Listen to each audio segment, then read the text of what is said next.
मुझे लिखना नहीं आता और डायरेक्शन नहीं आती। मेरे प्रोड्यूसर्स मुझे रिपीट करते हैं, I am not a low budget film maker. Film बननी ही इतने पैसों में चाहिए जितना मैं बनाता हूँ। कभी पाकिस्तान की इंडस्ट्री ने रिवाइव किया तो वो पंजाबी इंडस्ट्री से रिवाइव करेगी। मुझे लगा है कि इस इंडस्ट्री का जो बेड़ा हर किस लिए हुआ है कि हर आदमी को हर काम आता है। नए जो है उनमें ईगो कम है, वो दलील से कायल करने की कोशिश करते हैं। कि साइम सादिक ने इस साल एज अ फिल्म मेकर सबसे ज्यादा पैसा बनाया पिछले 5 सालों में। मेरे वालिद साहब पीएन थे, मेरे दादा जो है वो ईंटों का भट्टे में मजदूरी करते थे। मैं 16 साल की उम्र में मैं पीएन था। मेरे जो बच्चे हैं, मैं इस मुल्क को छोड़ना नहीं चाहता हूँ और मैं डरता हूँ कि किसी दिन कोई सड़क के ऊपर आएगा और मुझे ज़बह करके चला जाएगा, मेरी किसी बात के ऊपर ऑफेंड हो जाएगा। अस्सलाम वालेकुम जी, मेरे साथ मौजूद हैं एक ऐसे डायरेक्टर जो कराची से लाहौर आए, बल्कि पंजाब आए और पंजाब में आकर उन्होंने पे दर पे फिल्में बनाई। हालांकि यहाँ पर बहुत सारे डायरेक्टर्स ऑलरेडी मौजूद हैं, लेकिन उन डायरेक्टर्स की मौजूदगी में उन्होंने अपना एक अलग ही पहचान बनाई।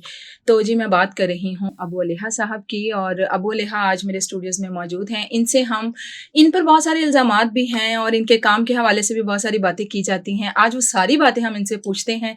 अस्सलाम वालेकुम। वालेकुम अस्सलाम। कैसे हैं जी आप? बिल्कुल ठीक। सबसे पहले तो ये बताएं कि अली सज्जाद आपका नाम है, अबू अलीहा की। अली सलीहा मेरी बेटी का नाम है। शी इज़ अच्छा। My middle child. ठीक है। और उसके नाम पे मैंने अपना नाम रखा है। जब मेरी पहली किताब आई तो मुझे लगा कि मैं अगर पहचाना जाऊँ कहीं एज अ राइटर या एज अ फिल्म मेकर तो अपनी बेटी के नाम से पहचाना जाऊँ। तो फिर मैंने अपना नाम अबू अलिया रखा कि ये मेरी पहचान है कि अल्लाह मुझे जितनी भी इज्जत देगा वो इस वजह से है कि मैं अलिया का बाप हूँ। ये मेरी एक आइडेंटिटी है, इससे मुझे फ़ख्र है। चलें, ये तो बड़ी ज़बरदस्त बात है। अच्छा ये बताइए, सहाफ़त से आप का फ़िल्मी सफ़र जो है अब तक का, उसको किस तरह से बयान करेंगे? बिल्कुल भी नहीं। मुझे लगता है कि मैं 9 टू 5 जॉब के लिए नहीं बना था, इसलिए मैंने गवर्नमेंट जॉब छोड़ी, मैं जर्नलिज्म में आया। गवर्नमेंट जॉब क्या थी मैं आपकी? मिनिस्ट्री ऑफ हेल्थ में था, एक पीएन था, फिर क्लर्क बना। क्लर्क अच्छा। बनने के बाद मेरी एक स्ट्रगल है, उन्हें वालिद साहब के मरने के बाद in order to feed my family मुझे जॉब करनी पड़ी। उसके बाद मैं जर्नलिज्म में आया, वो इस्लामाबाद में जो मैंने जर्नलिज्म किया, क्राइम में डिफरेंट इंग्लिश उर्दू जर्नलिज्म में, वो एक मेरी अलग कहानी है। ठीक है। और उसके बाद जब मेरी वालिदा को कैंसर हुआ और उसके बाद फिर उनके इलाज की गर्ज से फिर जब मैं फ़ारिग था तो मैं कंटेंट राइटिंग में सोशल मीडिया पे आया, मैं लिखना शुरू किया। और वहाँ से फिर मेरी कराची में लोगों से दोस्तियाँ हुई। फिर मैंने एज़ अ कंटेंट राइटिंग में काम शुरू किया। मोस्टली जो इंडस्ट्री के इनसाइडर हैं सबको जानते हैं कि मैं एक बहुत ही अरसे तक जो है बहुत ही ट्रस्टेड और रिलायबल घोस्ट राइटर रहा हूँ। अच्छा। डिफरेंट राइटर्स का। तो वो मेरा एक जर्नी है, दाल रोटी मैंने इसी से कमाई, वहाँ से दोस्तियाँ बनाई और फिर मैंने अपना छोटा सा इंडी फिल्म मेकिंग का अपना एक शुरू किया काम। ठीक है। आप ये बताइएगा, इस वक़्त कराची जो है वो काम के हवाले से बड़ी मार्केट है। कराची को छोड़ के आप पंजाब आए और पंजाब में आके फ़िल्में बनाई आपने। यहाँ पर वैसे ऑलरेडी डायरेक्टर्स भी मौजूद थे, आपको कोई डर खौफ नहीं था? नहीं, उसकी 2 वजूहात। एक तो कराची जो है वो ड्रामा इंडस्ट्री है। ठीक है। मुझे ड्रामा नहीं करना था, मैंने आज तक ड्रामा नहीं किया है। फ़िल्म के लिए मुझे लगता है कि कराची के अंदर लिमिटेशंस हैं। मुझे लगता है कि अगर कभी पाकिस्तान की इंडस्ट्री ने रिवाइव किया तो वो पंजाबी इंडस्ट्री से रिवाइव करेगी और पंजाब के लिए सबसे बेस्ट मार्केट हुआ है। स्टैटिस्टिक्स कहते हैं कि हमेशा उन्हीं ड्रामा को रेटिंग मिलती है जो कराची, हैदराबाद में हिट होते हैं और वही स्टैटिस्टिक्स कहते हैं कि हमेशा उन्हीं फिल्मों ने बिज़नेस किया है जो पंजाब में चली हैं। जैसे हम मिसाल ले लेते हैं कैरी ऑन जट्टा 3 की। कैरी ऑन जट्टा 3 ने जो है वो 35 करोड़ किया। वो 35 करोड़ में से 34.5 करोड़ जो है वो पंजाब का बिज़नेस है और कुछ 50 लाख प्लस का बिज़नेस जो है कराची का। तो सवाल ये है कि क्या जो बिज़नेसमैन है उसके अकाउंट में जब पैसे आते हैं तो वो कहता है कि नहीं, मुझे 34.5 करोड़ रुपया वो पंजाब का नहीं चाहिए, मुझे तो कराची से ही 5 करोड़ कमाना था। नहीं, पैसा पैसा होता है, पैसे पे स्टैंप नहीं लगी होती। तो समझ में आ गया है कि अगर आपको फ़िल्म बनानी है, फ़िल्म की अगर ऑडियंस है और सिनेमा है और जब ऑलरेडी 80% बिज़नेस पंजाब से आ रहा है और उस 80% का भी 70% लाहौर से आ रहा है, तो क्यों ना यहाँ पे आके फ़िल्म बनाई जाए। ठीक है। तो एक तो ये है। सेकंड, मैं एक इंडी फ़िल्म मेकर हूँ, मेरा फोटे है कम बजट में फ़िल्म बनाने की कोशिश करना। मुझे लगता है कि लाहौर पूरे का पूरा सेट है। मुझे लगता है कि पंजाब के अंदर आप कहीं भी कैमरा रखें तो आपके आर्ट डायरेक्शन के, प्रोडक्शन डिज़ाइन के खर्चे बच जाते हैं, सिर्फ आपको एक कलर पैलेट को ही मैच करना होता है। तो ये भी एक रीज़न है हमारे यहाँ पे फ़िल्में बनाने की। कराची में ऐसा नहीं है। अच्छा, ऐसा तो नहीं कि कराची के लोग आप पर बतौर डायरेक्टर ट्रस्ट नहीं करते हैं, काम नहीं देते हैं? ये बहुत इंटरेस्टिंग सवाल है, लेकिन सवाल ये है कि मैंने 16 फ़िल्में बनाई हैं। उन 16 फ़िल्मों में से एक फ़िल्म जो है सफदर मलिक ने की है प्रोड्यूस, जो अब दोबारा मेरे साथ कर रहे हैं। ठीक है। तो बाकी 15 फ़िल्मों के प्रोड्यूसर तो कराची के थे। इवन मेरी लास्ट फ़िल्म जो मैंगो जट है, उसकी प्रोड्यूसर हरीम फारूक है। वो कराची और इस्लामाबाद से ऑपरेट करती है। उससे पिछली फिल्म की जो प्रोड्यूसर आयशा उमर और शबीर शाह हैं, दोनों कराची के हैं। और उससे पीछे जावेद अहमद काके पोतो, उससे पीछे नेहा लाज, सब कराची के लोग हैं। तो सवाल ये है कि किस तरीके से आप कराची के प्रोड्यूसर्स को कायल करते हैं कि वो पंजाब में आके आपकी फिल्मों में पैसा लगाएं, ये सवाल है। बिल्कुल ठीक है।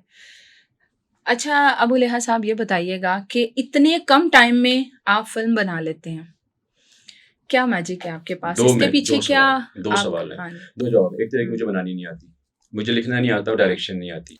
ये सीरियस बात कर रहा हूँ। जब आपको नहीं आती और पाकिस्तान में कोई फिल्म स्कूल नहीं है, तो कैसे आप अपने आप को ग्रूम करेंगे? कुछ सिखाने को भी तैयार नहीं है। एक तो तरीका ये है कि आप डायरेक्टर्स के साथ बतौर एडी और डिफरेंट डिपार्टमेंट में काम करेंगे, जो मैंने बहुत किया, ड्रामाज में आगे पीछे मैंने हर डिपार्टमेंट में लर्न किया।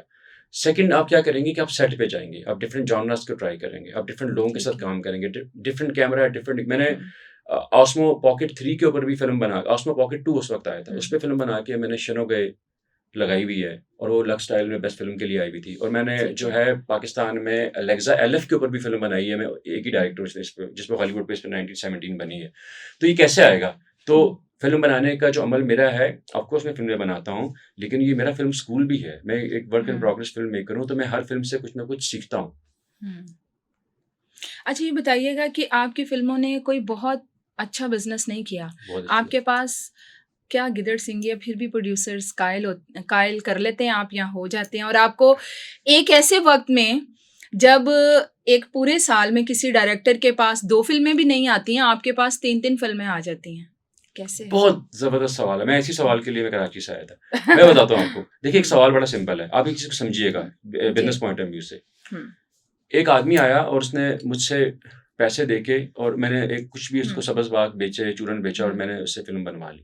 ये तो हो गया क्लियर। अगर उसकी फिल्म ने पैसे नहीं बनाए या उसका ब्रेक इवन नहीं हुआ, वो मुझे अगली फिल्म क्यों देगा? आपने नोट किया मेरा पैटर्न कि मेरे प्रोड्यूसर्स रिपीट होते हैं। हरीम फारूक की मैंगो जेट रिलीज नहीं हुई, और अगली 2 फिल्में जो मैंने अनाउंस की उसमें प्रोड्यूस बाय में हरीम फारूक का नाम है, और हरीम फारूक ऑडिशंस में भी आ रही है। सफदर मलिक साहब की सुपर पंजाबी जो है, वो ट्रेड को लगता है कि नहीं चली, लेकिन उससे उनको पता है कि फिल्म एक्चुअली कितने में बनी, और उनको पता है कि उनके पैसे डूबे नहीं हैं। तो वो अगली फिल्म जो दिलदार सदके हैं, वो मुझसे ही बनवा रहे। मैं साइन कर ली, मैंने कर लिया। मेरे प्रोड्यूसर्स मुझे रिपीट करते हैं, एक वजह। इसकी वजह है कि मेरी फिल्में फिर लॉस नहीं करती होंगी। प्रॉब्लम क्या है? प्रॉब्लम ये है कि ये जो हमने एक फर्जी दुनिया क्रिएट की हुई है, टेम्पलेट्स की दुनिया जो क्रिएट की हुई है, ठीक है। आप खुद ट्रेड में बैठी हुई हैं, आपको हर सिनेमा मालिकान से, ट्रेड के लोगों से आपको एग्जैक्टली आपको पता होता है कि ये जिस फिल्म का जो आज टेम्पलेट आया कि इसने 2.5 करोड़ किया, असल में इसने टोटल बॉक्स ऑफिस कितना किया, आपसे बेहतर कौन जानता है। प्रॉब्लम ये है कि जो बिजनेसमैन है, जो डिस्ट्रीब्यूटर हैं, या जो ट्रेड के लोग हैं, वो टेम्पलेट्स के ऊपर जो है और बॉक्स ऑफिस के दावों के ऊपर डायरेक्टर चूज नहीं करते हैं।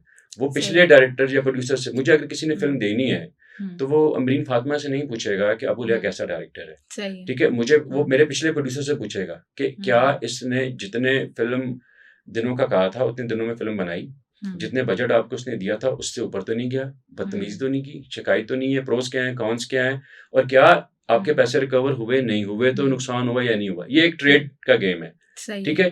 किसी एक्टर ने अगर फिल्म साइन करनी है तो वो मेरे प्रोड्यूसर से नहीं पूछेगा, वो पिछले एक्टर से पूछेगा कि हाँ तुम्हारे से इसने काम किया तो इसका बिहेवियर कैसा था। ये ट्रेड सीक्रेट है। So point is very simple. मेरी फिल्में बहुत ही कंसाइज बजट में बनती हैं, मेरी फिल्में कम पैसों में नहीं बनती हैं। मेरी फिल्में, I am not a low budget film maker. Film बननी ही इतने पैसों में चाहिए जितने मैं बनाता हूँ। बाकी लोग ओवर बजट फिल्में बना रहे हैं, इस पॉइंट को समझिएगा। मेरा बजट कम नहीं है, फिल्म का बजट इतना ही होता है। आप रिक्वेस्ट करते हैं एक्टर से कि सर आप इतने बजट में काम करेंगे, सिनेमा के ही सेक के लिए आए। मैं सबके आगे मिन्नत करता हूँ, मैं तरला करता हूँ। हमारे यहाँ इसका रवाज नहीं है। हमारे यहाँ एक नेक्सस बन जाता है एक्टर्स का, डायरेक्टर्स का अगेंस्ट द प्रोड्यूसर। सबसे बड़ा सवाल। दूसरी बात यह है कि अगर आप डायरेक्टर हैं और आपके अंदर अगर किसी भी किस्म का क्रिस्टोफर नोलान है या अनुराग कश्यप मौजूद है, तो उसको ऑन पेपर निकालें, शूट पे जाने से पहले निकालें। हमारे यहाँ प्रोड्यूसर को फिल्म के लिए कन्विंस नहीं किया जाता, हमारे यहाँ प्रोड्यूसर घेरा जाता है। लेके आओ, स्टार्ट कराओ, एक बार शूट स्टार्ट होने दो, फिर देख लांगे। और वो जो प्रोड्यूसर सबसे जो हमारे मुल्क का जो सबसे जो मजलूम आदमी है वो प्रोड्यूसर है बेचारा। वो सेट के ऊपर है, उसको एक्टर्स के मूड को भी ख्याल रखना है। आपके एक्टर्स जो हैं वो ननकाना के गांव के अंदर के छुपे और वहां से भी जेंडर की डिमांड कर रहे हैं। वो कह रहे हैं कि मैं यहाँ के किसी गेस्ट हाउस में या किसी होटल में ठहरने को तैयार नहीं हूँ, मुझे आप आवारी में ठहराया, मैं वहां से रोज मुझे गाड़ी लेकर आए और करे। बल्कि वो यहाँ से अगर जाने की बात कर रहे हैं तो जाते हुए अपनी गाड़ी में किसी दूसरे एक्टर को भी उठा के जाने के लिए तैयार नहीं है। ठीक है, इसका अच्छा, इन सब चीजों की डायरेक्टर को परवाह भी नहीं होती। क्यों नहीं होती? उसकी रीजन है कि उसको सेट के ऊपर एक्टर फ्रेश चाहिए, वो 100% अब दे रहा है नहीं दे रहा है। लेकिन मैं क्योंकि प्रोड्यूसर डायरेक्टर हूँ, मुझे लगता है कि at the end of the day ये प्रोड्यूसर की जो कॉस्ट है इसको मैटर करता है। आप एक बात को समझिएगा कि मैंने अभी दिलदार सदके साइन कर ली है, मैं ठीक है, आप लोगों ने न्यूज़ मीडिया में ब्रेक होगी और मैं इसको एडमिट कर रहा हूँ, डिटेल सफदर मलिक साहब देंगे। सो पॉइंट ये है कि क्या इसका क्या मैसेज क्या है कि अबू रियान ने एक 19वीं फिल्म साइन कर ली और इस फिल्म को मैं लगा दूंगा, इसका क्या फायदा होगा? और सफदर मलिक साहब की भी आई थिंक ये 20वीं 21वीं फिल्म होगी। तो ये तो कोई क्राइटेरिया नहीं है ना। क्राइटेरिया ये होगा आपके लिए, जब अमरीन फातिमा जाएंगी और आप जब रिव्यू करती हो, आप बहुत ब्रूटल रिव्यू करती हो। That's what I love about her, कि आप अपनी दोस्तियां, मैं आपका भाई हूँ, ये आप यहाँ तक हैं, लेकिन जब आप रिव्यू करती हैं तो आप बहुत ही बैलेंस करती हैं, अच्छी चीजें भी बताती हैं, बुरी चीजें भी, which I love about you. So point बड़ा सिंपल है। तो आप तो ये कंपेरिजन करेंगे ना कि इस साल ईद के ऊपर जितनी फिल्में आई उनमें मैंगो जट किससे बेहतर थी, किससे बुरी थी, नंबर 1। नंबर 2, मैंगो जट से पहले इस जॉनरा में पंजाब के अंदर जितनी फिल्में बनी ये उससे कितनी बेहतर है। बट द मोस्ट इंपॉर्टेंट, अबू रिया की लास्ट फिल्म टकसाली गेट आई थी, क्या ये मैंगो जट से बेहतर है या नहीं? सो मेरी कोई औकात ही नहीं है कि मैं कंपैरिजन करूं अपना as a writer with Nasir Adeeb sahab या परवेज कलीम साहब। वो लोग लेजेंड्स हैं, उनकी उनकी लिखी हुई फिल्में देख के तो मैं सीख रहा हूँ, टू बी वेरी ऑनेस्ट। मेरी औकात ही नहीं है, मेरी कोई औकात नहीं है कि मैं सईद नूर साहब से कंपैरिजन करूं, अल्ताफ हुसैन साहब से कंपैरिजन करूं, जो 80s की दुनिया में एक प्रो फेमिनिस्ट सिनेमा बना रहे थे। लेकिन जब आप यहाँ पर आए तो ये लोग मौजूद तो हैं ना? बिल्कुल है। तो इनमें एडजस्ट करना कितना मुश्किल था, कितना आसान था? बिल्कुल मुश्किल नहीं है। मैं आपको ये तो आपको बताना चाहता हूँ प्रॉब्लम क्या है। मेरी बात को समझिए, सब लोगों का अपना एक स्टाइल ऑफ फिल्म मेकिंग है। जैसे बिलाल अशारी ने 8 साल में एक फिल्म बनाई है, ठीक है, मैं कौन होता हूँ उसको क्रिटिसाइज करने के लिए? सवाल ये है कि अगर आप एक फिल्म प्रोड्यूसर हैं, आपको कैसा डायरेक्टर चाहिए, आपकी चॉइस क्या है? ठीक है, मैं आज भी कहता हूँ कि एक फिल्म जो है ना, वो अच्छा, एक डायरेक्टर अच्छी फिल्म नहीं बनाता, एक प्रोड्यूसर अच्छी फिल्म बनाता है। ठीक है, हुमायूं सईद की जो फिल्में, उनके पीछे भाभी कहा था, we all know that, planning and all that, पूरा ARY का नेटवर्क, इरफान मलिक साहब, JJ साहब, एक पूरा नेटवर्क है जो बैठ के एक पैकेजिंग ऐसी करता है, एक इतना अच्छा एनवायरनमेंट प्रोवाइड किया जाता है नदीम बेग साहब को कि एक प्रोडक्ट आती है। नबील कुरैशी की फिल्म के अंदर कभी अगर आप फिजा अली को देखें काम करते हुए, यासिर नवाज की सनमा के पीछे आप भाभी का निदा का काम उठा के देख लें, मैंगो जट के ऊपर जो इतना एक फाइनल फिनिश प्रोडक्ट है, उसके पीछे सबसे ज्यादा मेहनत हरीम फारूक की एज अ प्रोड्यूसर है, जो आपको नजर नहीं आएगी, लेकिन मुझे पता है कि उसने मुझे कितना सपोर्ट किया इन चीजों को लेके। अगली बात समझ रही है? तो एक अच्छा प्रोड्यूसर एक अच्छी फिल्म बनाता है, आप प्रोड्यूसर को जब तक ईज नहीं करेंगे, उसको एक पूरा कंट्रोल नहीं देंगे, उसको डिस्कशन का हिस्सा नहीं बनाएंगे। प्रॉब्लम है कराची, मतलब इस कराची और लाहौर की जिसको डिवीजन को मानते हैं नहीं हो, प्रॉब्लम है नए फिल्म मेकर्स में और पुराने में, कि नए जो है उनमें ईगो कम है, वो दलील से कायल करने की कोशिश करते हैं। और अगर मैं अगर अपने किसी प्रोड्यूसर को किसी बात पे कायल ना कर पाऊँ, तो मैं सिर्फ एक ही बात करता हूँ कि सर आपको समझ में नहीं आ रही, मुझ पे ट्रस्ट कर ले, आपको मायूसी नहीं होगी। लेकिन अगर आप इंसिस्ट करते हैं तो जो आप कह रहे हैं मैं कर दूंगा, लेकिन ये लम्हा याद रखिएगा कि मैं एक मरले पे आपको दिखूंगा यूं करके, मैं कहूंगा sir I told you so. तो ये दो बातें करता हूँ, लेकिन मैं शूट छोड़ के मैं ये नहीं कहता हूँ कि भाईजान अगर ये चीज आएगी तो मैं शूट स्टार्ट करांगा, या आज ये चीज होगी तो, वरना भाईजान अच्छा ਇਹ ਗੱਲ ਹੈ ਤੁਸੀਂ ਮੈਨੂੰ ਦੱਸ ਰਹੇ ਹੋ, मैं ਹੁਣ ਤੁਸੀਂ ਮੈਨੂੰ ਦੱਸ ਰਹੇ हो कि मैं की करा, फिल्म किंज बढ़ाई दी है, मैं जा रहा हूँ। ऐसा नहीं होता। मेरे सेट के ऊपर मैं 18 फिल्में बना चुका हूँ। Asrat Khan as a DOP, one of the finest DOP है, वजाद भाई से लेके 500 कमर्शियल करके बैठा हुआ है। मेरे लिखे हुए सीन को, मेरी ब्लॉकिंग को, उसके ऊपर असरात खान की हुई खूबसूरत लाइटिंग को हमारा गैफर न्याज भाई जो है वो कहता है कि नहीं, ये कैरेक्टर यहाँ पे खड़ा आपने किया तो ये तो फील ही नहीं आ रही। तो हम उसको ये नहीं कहते हैं कि तू हमें बताएगा, हम कहते हैं न्याज भाई क्या करें, तो कहता है नहीं ये काम करें, ये इसको शिफ्ट करते हैं, कैमरा उधर लेके जाएं। हमारा गैफर हमें सजेस्ट कर रहा है क्योंकि वो, और हम वो करके देखते हैं और हम फिर उसका शुक्रिया अदा करते हैं। दिलदार सदके सफदर मलिक साहब प्रोड्यूस कर रहे हैं, ठाकुर साहब हमारा वही पार्ट एंड पार्सल है, वो तो हमारी रीढ़ की हड्डी है, उनके बगैर फिल्म बन नहीं सकती, लेकिन वो प्रोड्यूसर इस बार सफदर मलिक साहब खुद ही बना रहे हैं। ये बताइएगा कि फिल्में हमारे यहाँ उस तरह तो नहीं बन रही, उतनी तादाद में नहीं बन रही जिस तरह से बननी चाहिए, लेकिन जितनी भी बन रही हैं वो चल नहीं रही। बड़ा डायरेक्टर भी पिट रहा है, बड़ा राइटर भी पिट रहा है, बड़ा एक्टर भी पिट रहा है, क्या वजह है? मुझे लगता है कि कोई भी, मैंने अगेन आपसे कहा कि सबसे बड़ा प्रॉब्लम है जो हमने एक अपनी ख्याली दुनिया बना के रखी हुई है।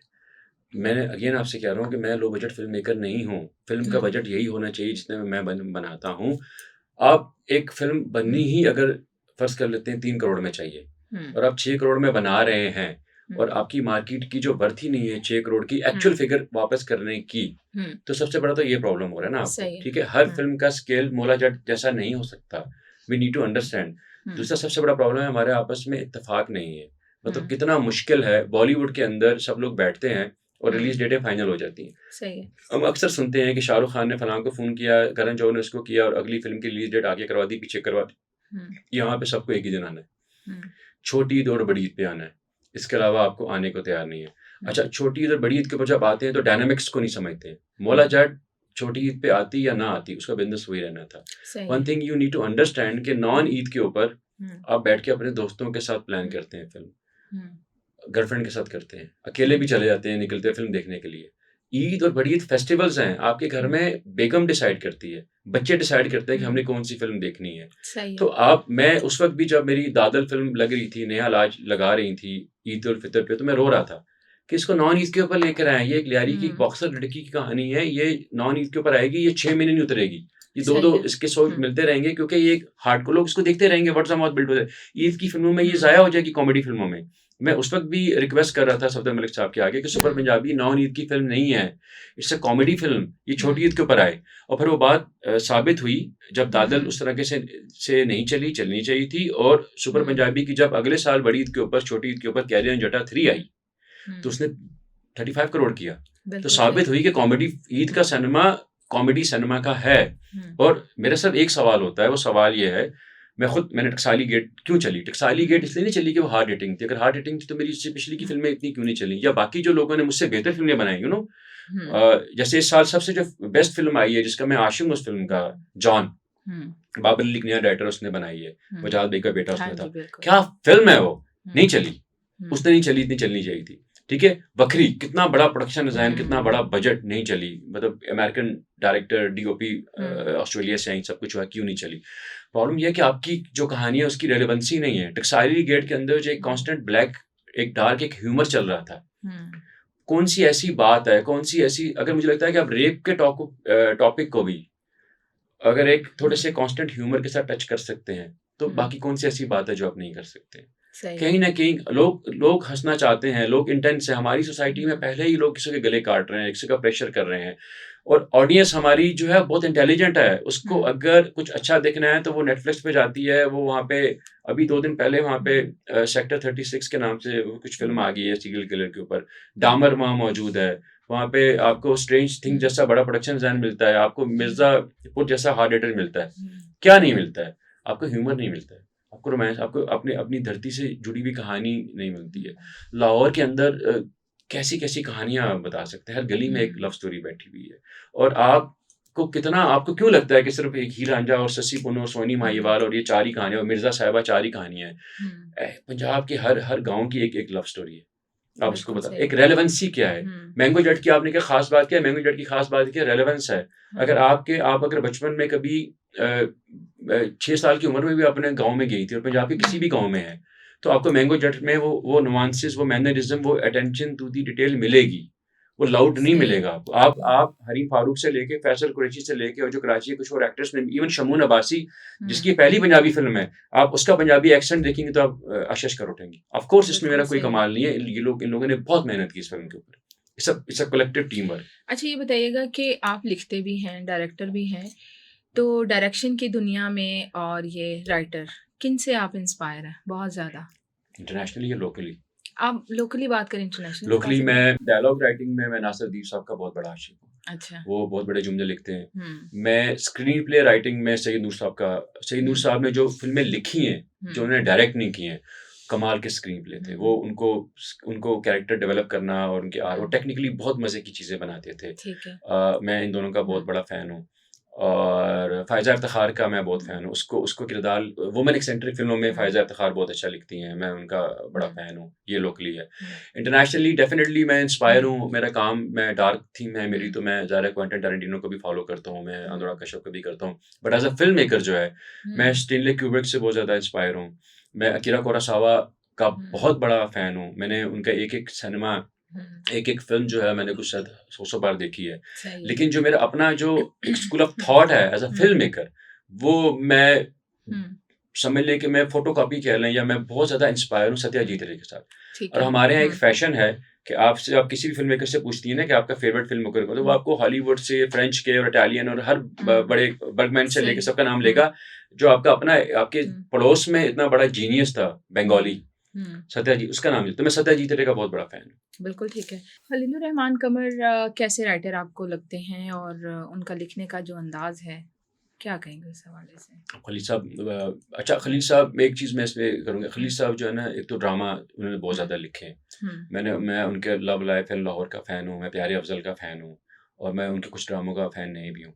लेकिन मुझे लगता है कि एज़ अ फ़िल्म मेकर मैं उनकी जो जर्नी है एज़ अ ड्रामा राइटर, उस पे कमेंट करने का हक नहीं हूँ। जैसे क्योंकि मुझे मुझे उस दुनिया का पता ही नहीं है। मैं एज़ अ फ़िल्म मेकर शायद किसी के बारे में बात कर सकता हूँ, कौन अच्छा है, कौन बुरा है। अव्वल नहीं, तो मेरे फ़िल्में हिसाब भी से तो लिखी हैं उन्होंने तो ऑफ़ वैसे। कोर्स लिखी हैं, लेकिन मैंने आपसे कहा ना कि मुझे मुझे लगता है कि नासिर दीप साहब ज़्यादा अच्छा जुमला लिखते हैं। मुझे लगता है कि सईद नूर साहब का स्क्रीन प्ले ज़्यादा स्ट्रॉन्ग है। तो मैं आपको ये बता सकता हूँ कि जो अच्छे लोग जो मुझे इंस्पायर करते हैं, ठीक है? बाकी तो अगर आप ये सवाल पूछें कि आप अपने आप को और खलील रहमान कमर को एज़ अ राइटर और एज़ अ डायरेक्टर कितना रेट करते हैं, तो मैं आपको बड़े खुल के कहूँगा कि वो मुझसे हज़ार गुना बेहतर है। सही है। मुझसे खैर सारे ही बेहतर हैं, मैं तो अभी सीख रहा हूँ। लेकिन ये है कि मेरे जो पसंदीदा वो मैंने आपको बता दिए। बिल्कुल ठीक है। आपने कहा कि ड्रामा आपने नहीं करना था, क्यों नहीं करना था? अच्छा, ड्रामा ऐसी बात नहीं, मुझे नहीं करना था। मुझे लगा है कि इस इंडस्ट्री का जो बेड़ा गर्क हुँ, इसलिए हुआ है कि हर आदमी को हर काम आता है। सही। स्पेशलाइज़्ड लोग नहीं है इसके अंदर। हुँ, तो मैंने क्या किया, थोड़ा भूखा रह लेते हैं, हुँ, थोड़ा-सा पैदल चल लेते हैं, क्रीम पे हुँ। चल लेते हैं, छोटे होटलों में ठहर जाते हैं, किराए के घर में रह लेते हैं। लेकिन एक फ़िल्में ही बनाते हैं। अच्छा, मुझे मुझे ठीक है। फ़िल्म मेकिंग मुझे मज़ा आता है इस काम में। मुझे हुँ। मुझे अच्छा लगता है शूट करना। जो सोच कर आए थे कि ये मुझे करना है हुँ। और वहाँ तक आप पहुँच सके हैं, जो आप हाँ, प्लानिंग। हाँ, आप सोचिए कि हुँ, मेरे वालिद साहब पीएन थे। मेरे दादा जो है वो हुँ, ईंटों का भट्टे में मज़दूरी करते थे। मैं 16 साल की उम्र में मैं पीएन था। 22 साल की उम्र में मैं अखबारें सुबह पढ़ता था, दोपहर को मैं एलडीसी बन के हुँ, मैं फाइलें और एंट्रियाँ करता था और शाम को हुँ, मैं एक वीडियो शॉप पे जॉब करता था। सही, वहाँ से आज मैं बैठा हूँ और मैं आपको इंटरव्यू दे रहा हूँ। सही। तो मैं तो ठीक हूँ। मेरा कोई अल्टीमेट गोल नहीं है कि हुँ। मुझे अरबपति नहीं बनना, मुझे ऑस्कर नहीं चाहिए। मुझे ये जो मेरी जो कोशिश है मैं इसको एन्जॉय कर रहा हूँ। तो मैं एवॉ I am loving award it. जो है, अवार्ड मिलना जो है, वो कितना अहमियत का हामिल है किसी भी डायरेक्टर के लिए, राइटर के लिए, एक्टर के लिए? और हमारे यहाँ जो अवार्ड्स दिए जाते हैं ना, उस पे बहुत ज़्यादा सवालात भी उठाए जाते हैं। देखिए, पहली बात है कि हमारे यहाँ तो अवार्ड्स होते नहीं हैं, हमारे यहाँ तो वो हुँ, ब्रांड्स के होते हैं। अच्छा। मेरी सबसे जो लोएस्ट बजट फ़िल्म है, हुँ, शनोगे, हुँ, वो फ़िल्म नॉमिनेटेड थी एज़ अ हुँ, बेस्ट फ़िल्म कैटेगरी में लक्स लाल अवार्ड में। हुँ, मरीना सैयद जिनका डेब्यू था, उनकी एक ही फ़िल्म वो हुँ, कनाडा चली गई हैं, शी वाज़ अ बाइकर। हुँ, वो नॉमिनेटेड थी as a best actress against Sajal Ali, जो कि एक वो हुँ, हैं। तो पाकिस्तानी अब तो ऐसा कोई हुँ, अवार्ड आपको पता है ही नहीं, हुँ, ऐसा कोई है। लेकिन मुझे मुझे बहुत खुशी हुई जब हमारी हुँ, जावेद इकबाल को यूके हुँ, एशियन फ़िल्म फेस्टिवल में हुँ, ओपनिंग फ़िल्म के तौर पे लिया, बीएफआई में प्ले हुई और मुझे अवार्ड मिला बेस्ट हुँ, डायरेक्टर का, यासिर को बेस्ट एक्टर का। मैं अभी बहुत एक्साइटेड हूँ, मैं, हुँ, आयशा उमर, हम लोग बहुत थ्रिल्ड हैं कि जो हमारी हुँ, फ़िल्म टकसाली गेट है, वो रेड सी फ़िल्म फेस्टिवल में 5 कैटेगरीज़ में हुँ, कम्पीट करने जा रही है। ठीक तो है। ऑफ़ कोर्स खुशी तो होती है, ये तो अल्टीमेट। और मैं आपकी एक बहुत मज़े की बात बताऊँ, हमारी इंडस्ट्री इस चीज़ को अभी रियलाइज़ नहीं कर पा रही है। हुँ, 3 साल, 4 साल बाद करेगी कि ये जो फेस्टिवल की दुनिया है, हुँ, ये एक नया कमर्शियल फ़िल्म मेकिंग दुनिया है। हुँ, अगर आप मुझसे अब ये पूछ लें कि पिछले 5 सालों में हुँ, एक वो कौन-सी फ़िल्म है, जिसने एक्चुअली में सबसे ज़्यादा प्रॉफ़िट कमाया? हुँ, तो मैं आपको बताऊँगा और आपको एक्चुअली आप अपने सोर्सेज़ से हुँ, तस्दीक भी कर लेंगी, उस फ़िल्म का नाम है जॉयलैंड, जो अच्छा। पाकिस्तान में शायद किसी हुँ, ने देखी भी नहीं, चली भी नहीं। हुँ, लेकिन उस फ़िल्म के नाम पे इतनी फंडिंग आई, इतने हुँ, को-प्रोड्यूसर्स आए, इतने एग्ज़ीक्यूटिव प्रोड्यूसर्स आए, इतने वो फेस्टिवल्स में गई, इतने हुँ, उसने कुछ विन किया और मोबी और डिफरेंट ओटीटी प्लेटफ़ॉर्म्स के ऊपर इतने अच्छे पैसों में साइम सादिक ने इसने बेचा हुँ, कि साइम सादिक ने इस साल एज़ अ फ़िल्म मेकर सबसे ज़्यादा पैसा बनाया पिछले 5 सालों में। लेकिन ये हुँ, बात आप किसी को कन्विंस नहीं कर सकते कि जो फेस्टिवल की दुनिया है, वो एक अलग दुनिया है जिसमें बहुत पैसा बनाया जा सकता है। ठीक है। और इज्जत तो अलग। कि बहुत सारे लोग कहते हैं कि पाकिस्तान में डायरेक्टर की कमी है, अच्छी कहानी की कमी है, स्क्रिप्ट की कमी है, आप इससे एग्री करते हैं? मैं बिल्कुल इस बात से एग्री नहीं करता। मुझे लगता है कि हम्म, हमारे पास वो सिस्टम नहीं है, नए मैकेनिज्म नहीं है, डायरेक्टर्स को, राइटर्स को खोज के ऊपर हम्म, लाने का वो मैकेनिज्म नहीं है, ठीक है? लेकिन है, मैं आपको एक मिसाल देना चाहूँगा। लाहौर में एक हमारे दोस्त हैं, उमर हबीब, फार्मा बिज़नेस से हैं। वो भी फ़िल्म प्रोडक्शन में आए हैं और इज़ अ वेरी, मुझे लग रहा है कि वो एक बहुत ही अच्छा इज़ाफ़ा होंगे हमारी इंडस्ट्री में। तो वो 3 फ़िल्में एक साथ लिखवा रहे हैं। अब उसमें अच्छी बात क्या है कि एक फ़िल्म जो वो नासिर अदीब साहब जैसे लेजेंड से लिखवा रहे हैं, उसके लिए बिल्कुल नए डायरेक्टर्स को इंटरव्यू कर रहे हैं। सही है। ये एक बहुत अच्छी ऑप्शन है, यानी कि एक नया फ़िल्म प्रोड्यूसर आया है और वो किसी नए डायरेक्टर को चांस देना चाहता है। मैंने 18 फ़िल्में बनाने के बाद एक चीज़ को ये सीख लिया है कि अगर किसी एक आदमी की फ़िल्म चलती है, तो 5 नए प्रोड्यूसर्स या इन्वेस्टर मार्केट में आते हैं, उनमें से एक मेरे पास भी आ सकता है। और ठीक है। अल्लाह ना करे अगर एक फ़िल्म फ्लॉप होती है किसी की भी, तो 5 प्रोड्यूसर्स इन्वेस्टर जो हैं वो फ़िल्म बनाने से तौबा कर लेते हैं, उसमें मेरा एक इन्वेस्टर भी जा सकता है। तो मैं तो चाहता हूँ कि हर आदमी की फ़िल्म चले, ताकि मैं चलूँ। सही है, तो बिल्कुल मेरी सही है। ये है विशफुल थिंकिंग। तो मैकेनिज़्म नहीं है हमारे पास, ना गवर्नमेंट लेवल पे है, ना प्राइवेट लेवल पे। अच्छा ये बताइए, कोई ऐसा खौफ जो आपके साथ-साथ चलता हो? है ऐसी कोई बिल्कुल चीज़? है। मुझे खौफ़ इस बात से है कि हुँ, मेरे जो बच्चे हैं, मैं इस हुँ, मुल्क को छोड़ना नहीं चाहता हूँ। हुँ, और मैं डरता हूँ कि किसी दिन कोई सड़क के ऊपर आएगा और मुझे ज़बह करके चला जाएगा, मेरी किसी बात के ऊपर ऑफेंड हो जाएगा। ये जो हुँ, इंटॉलरेंस है इसके ऊपर है। मैं नहीं चाहता हूँ कि मेरे पास अगर अल्लाह मुझे 4 पैसे दे दे तो मैं अपने बच्चों को इस मुल्क से बाहर भिजवा दूँ। मैं चाहता हूँ कि कुछ कहीं एक छोटा-सा एक हुँ, ऐसा एक एक बन जाए कि इस मुल्क में हम रह सकें। ये आपको यहाँ नहीं अंदाज़ा होता है, बाहर के मुल्क में जाके आपको पता लगता है कि आपकी औकात क्या है।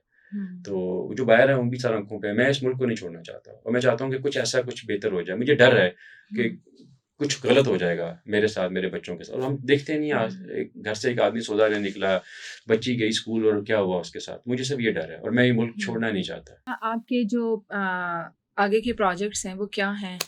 मेरा एज़ सच जाते-जाते ये बता दीजिए। मैंगो जेट हुँ, इंशाल्लाह आने वाली है हुँ, और दिलदार सदके जो है वो इंशाल्लाह उसकी प्री चल रहा है और उसपे काम चल रहा है, स्क्रिप्ट पे, हुँ, चीज़ों पे। होपफुली इंशाल्लाह इसी साल में इसको शूट पे ले जाएँगे। हुँ। तो फिलहाल तो बस यही है, बाकी कुछ भी मैच्योर नहीं। अच्छा लिखते भी हैं आप, डायरेक्टर भी हैं, और कोई ऐसा टैलेंट जो हमें नहीं पता, हिडन टैलेंट? हाँ, बिल्कुल है। मैंने तकरीबन 1 साल की डिफरेंट क्लासेस ली हैं आर्ट्स काउंसिल में नापा में एक्टिंग की, अच्छा। ताकि मैं एक्टर्स को बता सकूँ कैरेक्टर में हुँ, कैसे घुसना है। मुझे बड़ी डिफ़िकल्टी हो रही थी हुँ, एक्टर्स को बताने में, कैरेक्टर्स में, लिखने में। अच्छा, उसने मुझे बड़ा फ़ायदा हाँ, दिया। ठीक है। मैंने अपनी once um, upon a time Karachi के बाद मैंने फाइनल कट प्रो पे और डाविंची रिज़ॉल्व पे पूरा एडिटिंग का कोर्स किया। हुँ, मैं अभी भी एडिट खुद करता हूँ, लेकिन मैं फिल्म एडिट नहीं करता हूँ। मैंने उस ठीक है। एडिटिंग का जो प्रोसेस है, जो मेरा हुँ, नॉलेज है या मैंने उससे जो टेक्नीक सीखी हुँ, है, वो मैं स्क्रिप्ट के ऊपर, मैं अपने स्क्रिप्ट को लिखने के बाद अब उसको एडिट करता हूँ। पेपर के ऊपर भी हुँ, फ़िल्म को एडिट करने के कायल हूँ। तो ये 2-3 चीज़ें मैंने ठीक है। सीखी। जाते-जाते आप क्या पैगाम देंगे अपने पॉलिटिशियंस को भी, अपनी कौम को भी? मैं ये कहूँगा जनाब कि प्लीज़ मेरी फ़िल्म देखने आएँ, और ज़्यादा बिल्कुल सिनेमाज़ ठीक है। बनाएँ। हुँ, हमारे सिनेमाज़ बनाएँ ताकि लोग ज़्यादा देखें फ़िल्में चलिए आपकी। ठीक है, थैंक यू सो मच। आपका बहुत